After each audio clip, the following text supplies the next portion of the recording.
Rounding out the first half of the Team Quadrilla Marble League, we are back with the Quadrilla Team Pursuit, an event that requires the most precision in your team.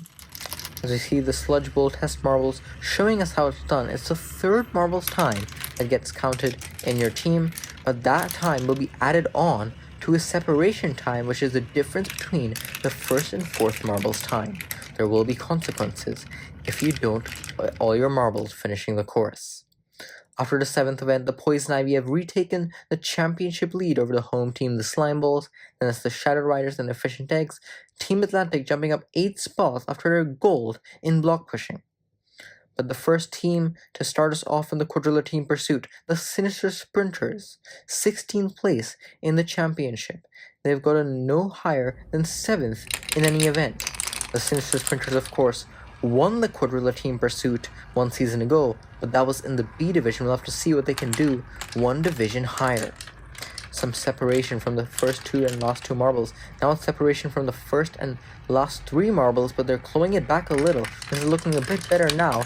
But the second marble falls off, That's Ghoul that falls off, and the rest of them are pushing them free. What can the Sinister Sprinters do to save their run? Chaos here for the Sinister Sprinters. They do manage to finish all of their marbles, get across the line, and they're not going to be penalized for it. Stewards are saying they are going to be given the full credit for that. And the Sinister Sprinters, what a way to start this event. Not what they envisioned, I can imagine. Gotta be hoping for better than that.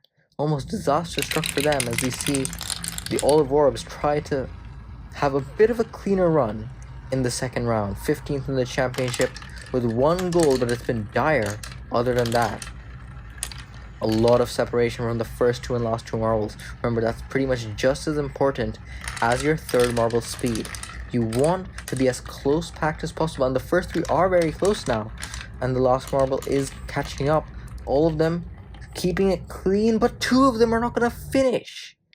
That means that they're going to be getting 1 redo, because if you have 3 finish and 1 not, you won't get a separation time, you'll just get a 5-second penalty. If you get 2 finish, you get to go 1 more, but they will be getting a 5-second penalty. Now if that happens again, if 2 marbles don't finish, they will be disqualified. If 3 marbles finish, that'll be 3 seconds added on to the already 5-second penalty. So things are dire for the Olive Orbs. They're going to have to get a good time here to claw it back. And it's looking pretty good for them right now. They got 3rd in the B division in the Quadrilla Team Pursuit last season. Will they be able to finish? No, once again. Their last marble doesn't finish, but it wasn't their last 2 marbles, so they were only going to get a penalty of 8 seconds. Could have been a disqualification, but that's still a very poor time for them. I'm sure they're not going to be meddling with performance like that. As we head to the Valley Dashers, 14th in the championship, just 1 of 3 teams that don't have a medal yet. Despite winning the qualifiers, things have not gone well for the Valley Dashers in the main tournament. Oh, they actually get the marbles switching the places up a bit. That has worked in the past. It worked with the Olive Orbs last season. But will it work out for the Valley Dashers? They have a lot of separation. 2 of them aren't even out of the funnels, while the other 2 are nearly done with the course. Valley Dashers, 1 of them falls off. Will the other 2 keep it clean? It looks like they're not going to be able to. Just 1 marble finishes the course, and they're going to get 1 redo. If they don't manage to get 3 marbles across the line in this redo, they will be disqualified. Valley Dashers already so down the order. They need to prevent that from happening. Already have a 5-second penalty from not finishing the course in the first run. Now a lot of separation from the first 2 and last 2 marbles. Will they be able to claw it back? Still quite a bit of separation now from the first marble, just speeding ahead of the rest, and 1 of them falls off. Will the other 2 keep it clean? Yes, they will. So the Valley Dashers will prevent themselves from being disqualified. But how does it stack up to the Olive Orbs? It beats the Olive Orbs, but not by much, and still way behind the Sinister Sprinters.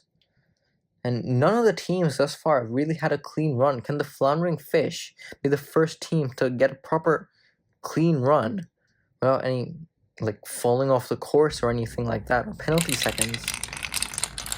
Now the Floundering Fish, they got a silver in the first event in the Gravitrax Team Pursuit, but it's been very downhill since then. And one of them falls off very early.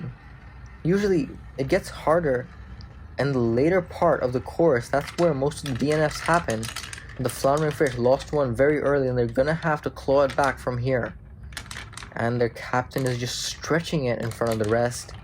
This is not looking good for them. They will finish the course though with 3 marbles on their first try. So they will not need to do a redo, just a 5-second penalty as opposed to an 8-second one. But a slow time for the third marble means that they're only good enough for second, not able to challenge the sinister sprinters, who have almost a 5-second lead over the floundering fish.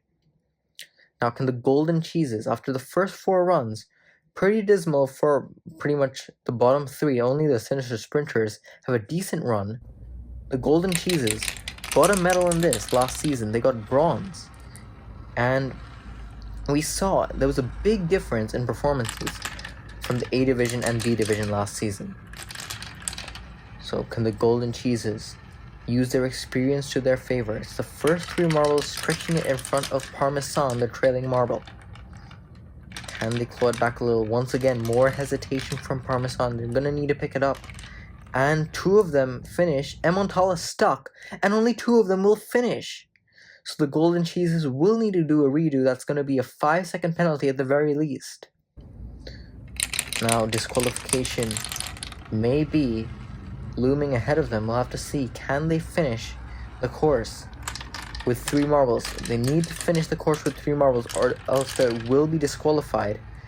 Finish the course with 4 marbles, and it'll only be a 5-second penalty as opposed to an 8-second one. Once again, the 3 marbles stretching it in front of the 4th. Will they be able to finish the course? They're slowing down. There comes cheddar, there comes mozzarella.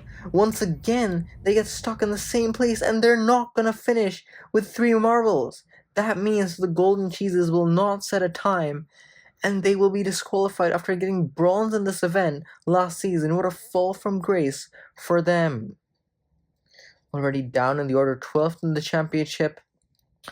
As we move on to the Majestic Melons, hoping to do anything better than that. The bar is very low right now from the runs we've seen. Only the Sinister Sprinters have had a decent run.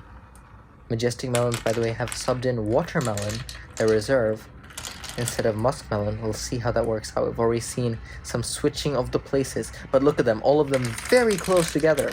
This is looking like a great run, but disaster for them there, because one of them flies out and jumps out of their lane. The other 3, will they be able to finish the course? Their 3rd marble? No! Majestic Melons, after looking so good and stumbling, the Majestic Melons will have to get a redo and a 5-second penalty. How unfortunate for them. They're hoping to claw it back in the 2nd round.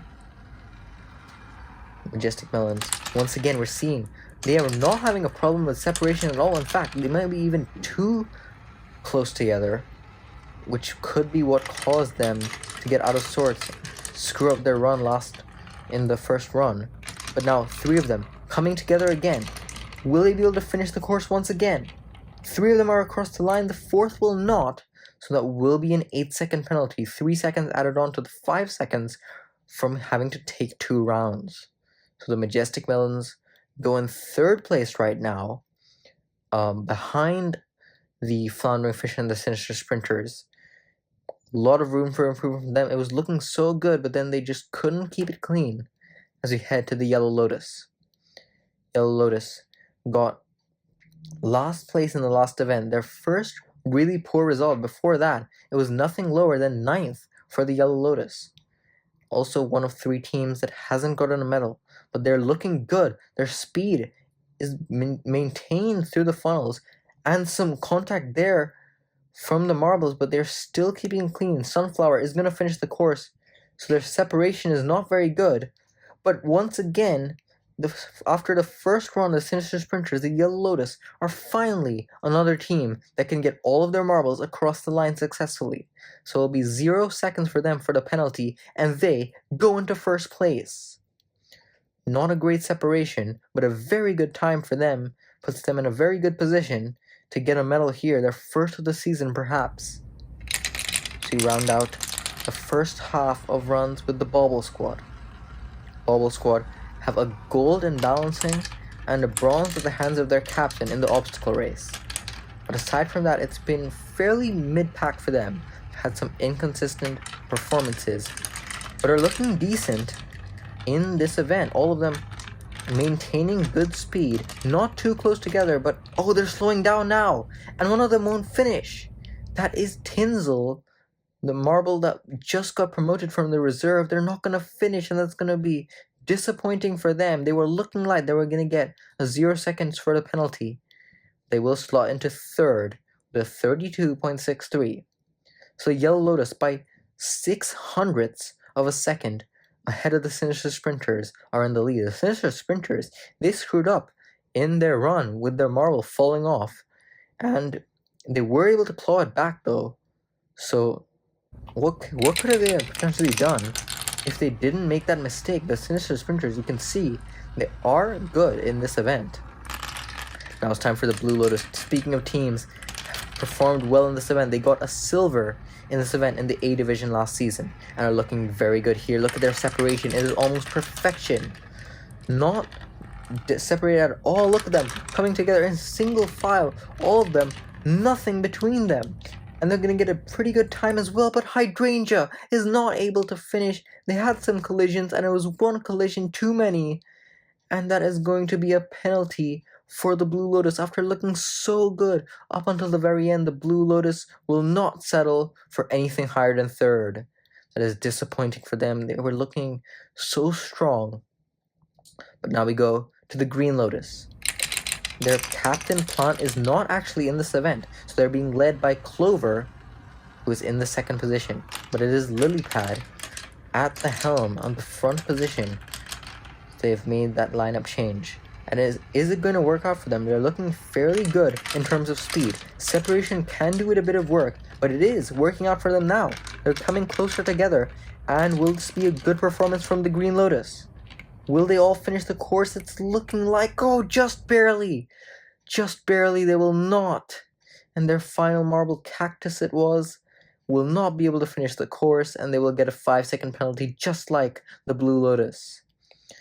That was very close, just probably the closest instance of a marble getting stuck on the course ahead of the finish line. Now it's time for the deep divers though. Our defending champions and defending Quadrilla Team Pursuit winners.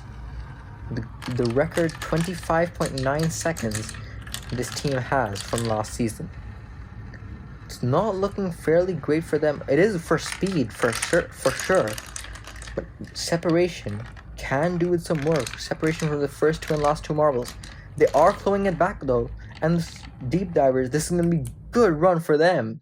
In terms of speed, no doubt. One of the fastest teams. And they go into the lead. They clawed it back for both the third marble and the separation. And the deep divers take the lead in the Quadrilla Team Pursuit.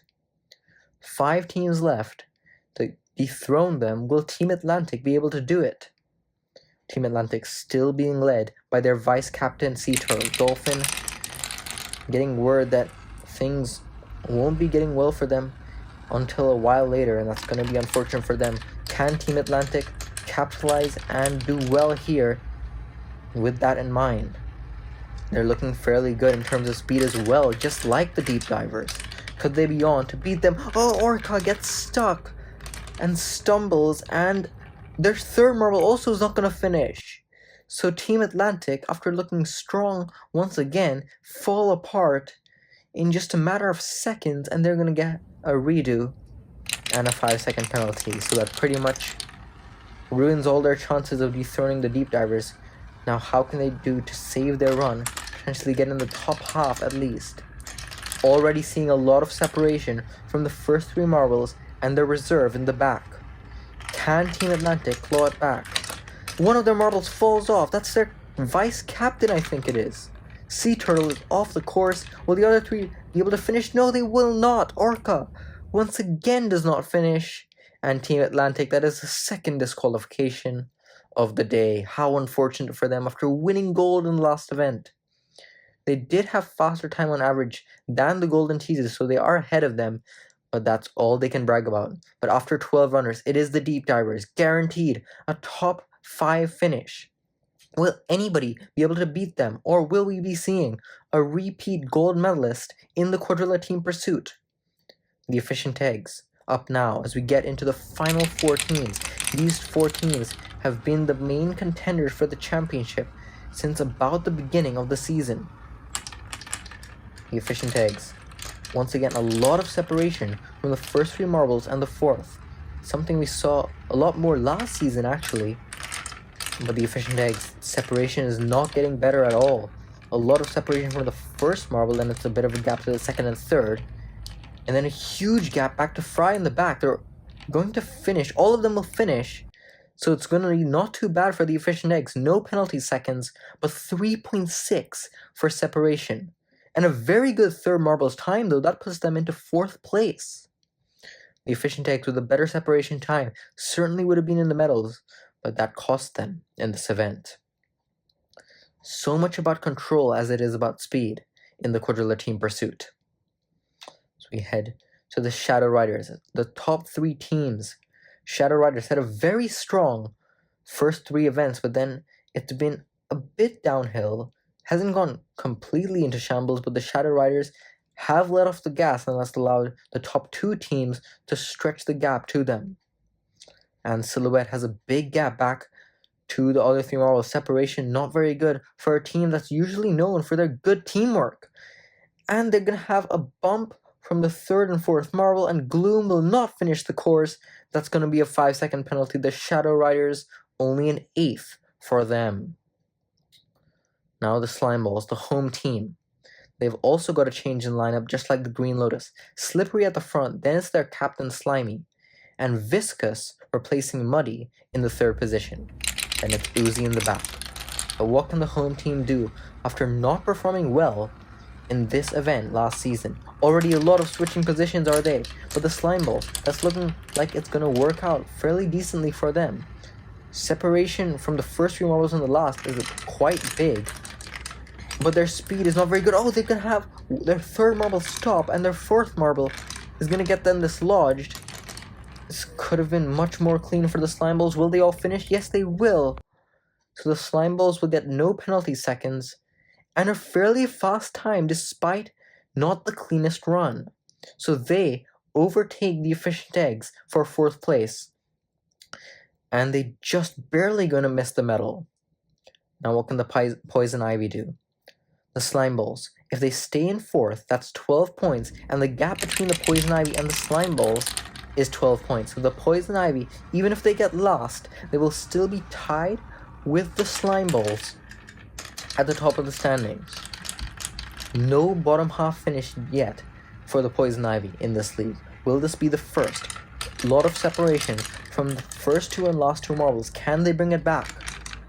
Poison Ivy, they're going to want to avoid those penalty seconds. Those have been the detriment for most of the teams with penalty seconds, and they will. All of the marbles cross the line, but the 3rd marble time, not great. That is one of the worst we've seen today, so it's only good enough for 6th place despite no penalty seconds. But it is the Deep Divers that get gold in the Quadrilla Team Pursuit. No one can challenge them once again. For the 2nd season in a row, they stand atop the podium in this event, undefeated. And the Yellow Lotus get the first medal of the season, so are the first medal for the Sinister Sprinters. What an event for them. Deep Divers, their 2nd gold of the season, 10th time they've been atop the podium in the Quadrilla Marble League. Yellow Lotus happy to be back on the podium after a successful B division. They go up 4 spots into 6th. Poison Ivy still on top with 10 points, but then it's the Slime Balls, Deep Divers into 3rd. Efficient Egg, Shadow Riders, Yellow Lotus, Blue Lotus, Green Lotus, all the Lotus teams in the top half. Then it's the Bobble Squad, Team Atlantic, all the way down to the Olive Orbs.